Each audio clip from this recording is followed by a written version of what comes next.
While out with her friends, she laughed. "He's too scared to ever leave me. He'd fall apart without me." They all nodded.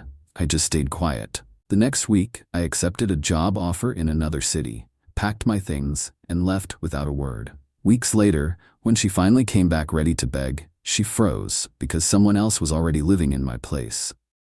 The final nail in the coffin of my relationship wasn't hammered in with a dramatic fight.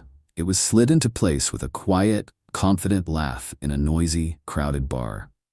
My girlfriend, Jenna, was holding court with her friends, a circle of women who seemed to think life was one long brunch special. I was on the edge of the group, nursing a beer, playing the part of the silent, supportive boyfriend. It was a role I had perfected over our 2 years together. They were talking about another couple's recent breakup. The guy had apparently been a mess, and Jenna's friend was saying how pathetic it was. That's when Jenna chimed in. She took a delicate sip of her cocktail, looked over at her friend, and gestured vaguely in my direction with her glass. "Oh, that would never happen with me," she said, her voice loud enough for everyone to hear. "He's too scared to ever leave me. He'd fall apart without me." She laughed. Her friends all nodded and laughed with her, like she'd just stated the most obvious fact in the world. They looked at me, not with malice, but with a kind of pitying certainty. I was the safe bet, the quiet, introverted guy who worked from home and didn't have much of a social life outside of her. She was the sun, and I was just a small, insignificant planet caught in her orbit. I didn't react. I didn't argue. I didn't defend myself. I just stayed quiet and took a slow drink of my beer. But inside, something went still and cold. It was the kind of clarity you get right after a car crash when the noise stops and you can suddenly see every piece of shattered glass on the pavement. She didn't just think I was dependent on her, she was proud of it. My perceived weakness was her source of power, her ultimate security.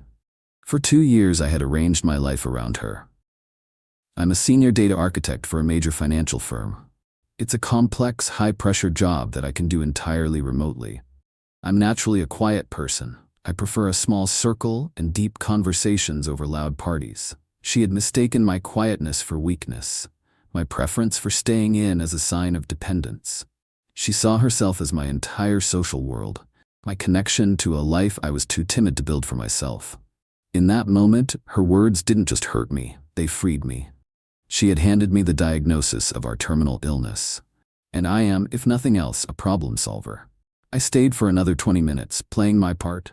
Then I leaned over, kissed her cheek, and told her I was tired and heading home. She just waved me away, already deep in another story. "Okay, babe, don't wait up," she said, not even looking at me. I walked out of that bar, not as her dependent boyfriend, but as a free agent planning a hostile takeover of my own life. She thought I'd fall apart without her. She was about to find out I was the one who had been holding her up the entire time, and I was about to walk away and let her collapse under her own weight. She thought I was too scared to leave. She had no idea I was already gone. Update 1. It's been a week. 1 week since I walked out of that bar and into my new life. To Jenna, it's probably felt like a week of me giving her the silent treatment, a childish tantrum she was patiently waiting out. In reality, it was the most productive and decisive week of my entire life.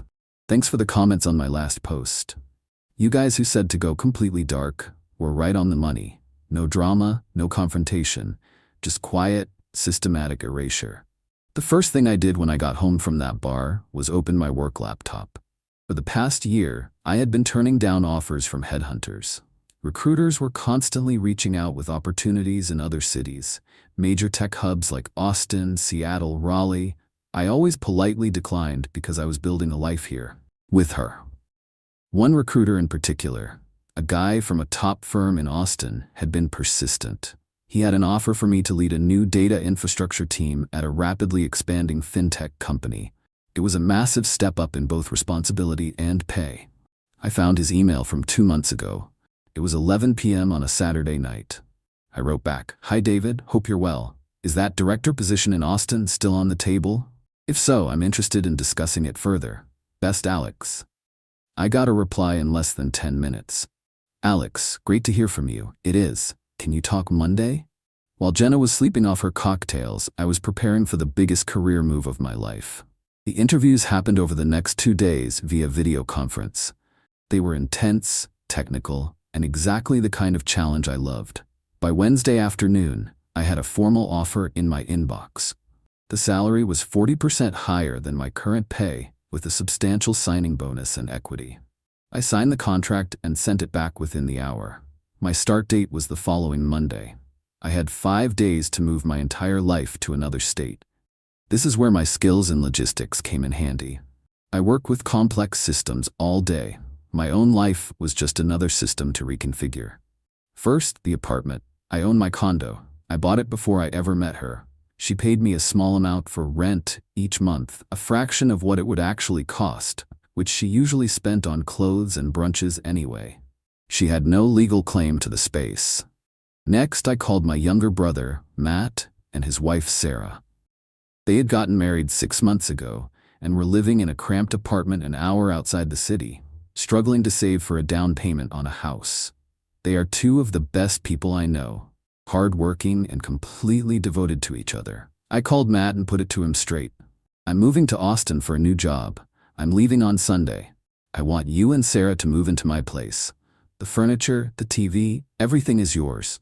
Live here, rent-free, for as long as you need to save up for your own house. Just pay the utilities and the HOA fees. It's my wedding present to you. He was speechless. He thought I was joking. When he finally realized I was serious, he got emotional. He and Sarah came over the next day to see the place again, this time as their new home. Seeing the joy on their faces, the way they looked at each other and planned where they would put their things, it was one of the best moments of my life. It confirmed I was doing the right thing. Then came the packing. I hired a long-distance moving company. I only packed my essentials, my clothes, my books, my computer equipment, and a few personal items. Everything else, the high-end furniture I'd bought, the top-of-the-line kitchen appliances, the 75-inch OLED TV, I was leaving for Matt and Sarah. I had the movers pack up all of Jenna's things. Every last piece of clothing, every shoe, every makeup palette. It all went into boxes. I rented a storage unit a few miles away and paid for 3 months in advance. I had the movers take all of her boxes there. During this entire time, Jenna was sending me a steady stream of texts. They started as annoyed, "Are you still pouting?" Then moved to angry, "This is so immature, Alex, just talk to me," and finally to slightly concerned, "Okay, I'm getting a little worried. Are you okay?" I never responded. I put her on mute. On Saturday, the day before I left, I did the final cleanup. I had all the locks on the condo changed. I wrote a short, simple letter. I put it in an envelope along with the key to the storage unit, the access code, and the address. I also included a cashier's check for the total amount of rent she had paid me over the past 2 years. A full refund. I didn't want a single dollar of her money. I left the envelope with the concierge at the front desk of my building, with instructions to only give it to Jenna personally. On Sunday morning, the movers came for my things. Matt and Sarah arrived with a U-Haul of their own boxes an hour later. I gave them their new keys, walked them through how the smart home system worked, and showed them the bottle of champagne I'd left for them in the fridge. We hugged, I wished them well, and then I was gone. I drove my car 1,000 miles to my new life in Austin. I didn't look back. Jenna thought I was too scared to even argue with her. She has no idea that I just dismantled our entire life and rebuilt a new one 1,000 miles away, all without saying a single word to her. She thinks I'm still in the city, sulking in my apartment. She's about to get the biggest shock of her life. She thinks he'd fall apart without her. He didn't. He just left. Final update. It's been a month since I moved to Austin, and it's been the best month of my life. My new job is incredible, challenging, rewarding, and full of smart people. I found a great apartment downtown, and I'm starting to explore the city. The silence from my old life has been deafeningly peaceful. But I knew the storm had to break eventually. It did, last night, and I got a front row seat to the aftermath courtesy of my brother Matt. He called me around 10 p.m., his voice a mixture of amusement and disbelief. "Dude," he said, "you are not going to believe what just happened." He then relayed the story of the past few weeks from his perspective. Apparently, Jenna finally went to the apartment building about 3 weeks ago after a full week of me being gone. The concierge gave her my letter. Matt said he wished he could have seen her face when she read it. Her world, as she knew it, had evaporated. She went to the storage unit and found her mountain of belongings. She tried calling me, but my number was already disconnected. She emailed me, but I have a filter that sends anything from her straight to the trash. She was locked out, cut off, and completely in the dark. According to a mutual acquaintance who was still talking to her, her first reaction was rage. She told all her friends I was a psycho who had a breakdown and vanished. She played the victim card hard. But the narrative started to fall apart when her friends realized she was suddenly homeless and broke. The free dinners, the fancy apartment, the endless river of my money. It was all gone. And without that, she wasn't as interesting to them. She had to move in with one of her friends, a temporary arrangement that was clearly straining. She apparently spent weeks trying to figure out what to do, all the while building up this story in her head that I had just done this to punish her and that I would eventually come crawling back, because after all, I couldn't possibly survive without her. That brings us to last night. She finally decided it was time to play her final card, the tearful, begging apology. She was going to show up at my, now Matt and Sarah's door, ready to cry and forgive me for being so cruel, ready to take me back and fix everything. Matt said they were watching a movie when there was a loud, insistent knock on the door. He opened it to find Jenna standing there. She had clearly prepared for this moment. Her eyes were already red, her face was set in an expression of tragic sorrow. She had her whole speech ready. She didn't even look at Matt. She just looked past him into the apartment, expecting to see me.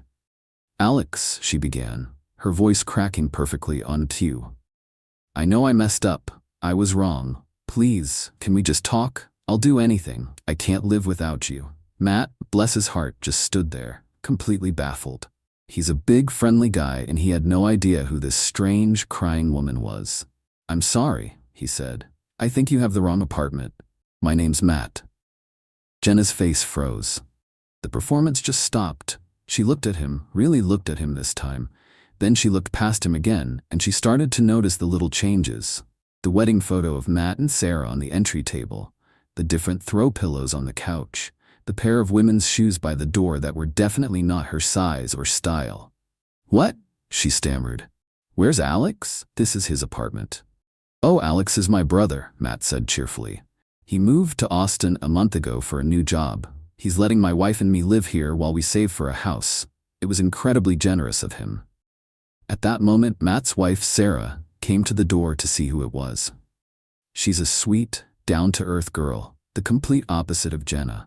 She smiled kindly at the confused woman on their doorstep. Matt said the look on Jenna's face was something he would never forget. It was the look of a person whose entire reality had just been fed into a wood chipper.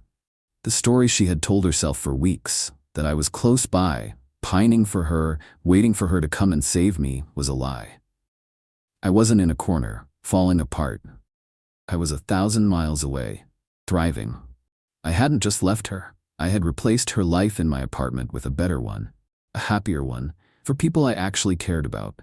The final brutal blow was the realization that I hadn't just abandoned her. I had given away the entire lifestyle she thought was hers to my brother, for free, as a gift. The home, the furniture, the life of comfort, it was all still there.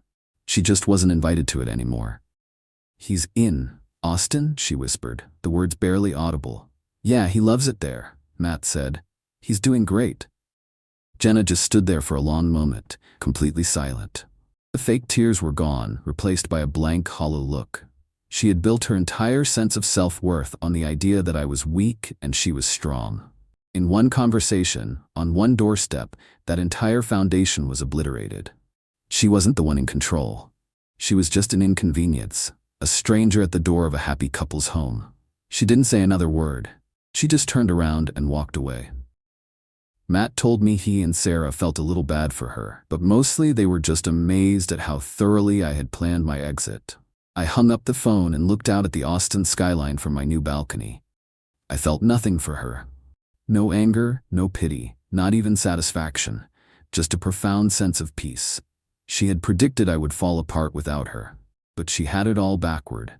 I had to leave her in order to put myself together. and I've never felt more whole.